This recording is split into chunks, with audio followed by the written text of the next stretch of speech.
மாதர் சங்கம் எல்லாம் சேர்ந்து இப்போ சீமானை பிடிச்சிக்கிட்டாங்க. சீமான் மேலே போய் புகார் கொடுக்குறாங்க. சீமானு ஃபோட்டோவெல்லாம் கிழிக்கிறாங்க. ஏன் அப்படியெல்லாம் பண்ணுறாங்க அப்படின்னு பார்த்தா, ரித்தனியா வழக்கில் ரித்தனியா வந்து தற்கொலை பண்ணிக்கிட்டாங்கல்ல, அதுக்கு இப்போ சீமான் கேட்டிருக்காரு, ஏமா அந்த மாதர் சங்கம்லாம் என்ன கஞ்சா அரிச்சிட்டு படுத்துருந்தீங்களா, இதுக்கு போராட்டம் பண்ண மாட்டீங்களான்னு சொல்லிட்டாராம். அதனால் பெண்களை கஞ்சா அரிச்சு படுத்தாங்கன்னு சொல்லிட்டாங்க அப்படின்னு சொல்லி போராட்டம் பண்ணாங்க. அது சரிதான், உங்களுடைய போராட்டம் நியாயமானது தான். பெண்களை வந்து கொச்சப்படுத்தி கஞ்சா அரிச்சிங்க அப்படின்லாம் சொன்னால் அது ஏற்றுக்கொள்ள முடியாது. பெண்களை கொச்சப்படுத்தக்கூடாது. உங்களுடைய இது அவருக்கு நீங்கள் எதிர்ப்பு தெரிவிக்கலாம். ஆனால் புகார் போய் கொடுக்குறீங்க.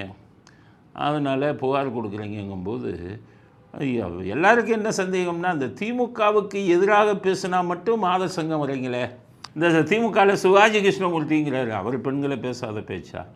அப்போல்லாம் போராட்டம் பண்ண மாட்டேங்கிறீங்க. சீமான் பேசுனது தப்பு தான்.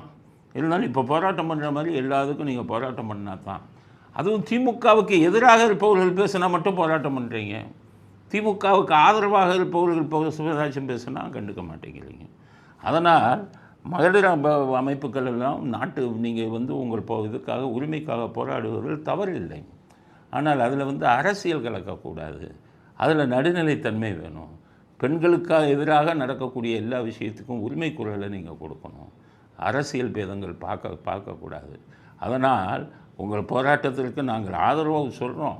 இருந்தாலும் இது வந்து எல்லார் இதுலேயும் வரணும். எல்லாருடைய பெண்களுக்கு எதிராக யார் பேசினாலும் வரணும் அப்படிங்கிறது தான் எங்களுடைய கருத்து. அதனால் மகளிர் போராட்டத்தை அவர்கள் போராடுவது நியாயமாக இருந்தாலும் அதில் அரசியல் இருக்குங்கிறது தான் எங்களுடைய கருத்து.